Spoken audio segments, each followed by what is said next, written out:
ప్రియమైన దేవుని బిడ్డలారా, వృద్ధాప్యంలో తల్లిదండ్రులకు వాళ్ళ బిడ్డల అవసరం ఎంతో ఉంటుంది. మన చిన్నప్పుడు మనం తల్లి గర్భం నుంచి ఎలా అయితే వచ్చామో అప్పటి నుంచి మనల్ని పెంచేంత వరకు మన తల్లిదండ్రులు కష్టము భారం అనుకోకుండా మన ప్రతి విషయంలో మనకి వాళ్ళు ఎంతో సహాయకంగా ఉంటారు.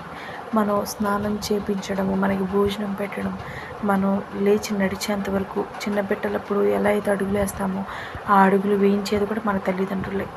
అంత చిన్న వయసు నుంచి భూమి మీదకి వచ్చిన అంత చిన్న వయసు నుంచి మనల్ని ఇంత వయసు వరకు వాళ్ళు పెంచాక వాళ్ళని వృద్ధాప్యంలో మనం పట్టించుకోకుండా ఉంటాం ఎంతవరకు మనకి న్యాయం అనేది ఒక్కసారి ప్రతి ఒక్కరు ఆలోచించుకోండి. మనం ఎలా మన తల్లిదండ్రులు మనల్ని ఎలా పెంచారో మన తల్లిదండ్రులు మనం చూసుకోవాల్సిన బాధ్యత అంత ఉంది. అది ప్రతి ఒక్కరూ ఆలోచించి దేవుని బిడ్డలుగా ఉన్న మనం మన తల్లిదండ్రులని వృద్ధాప్యంలో వారిని ప్రేమగా చూసుకోవాలి.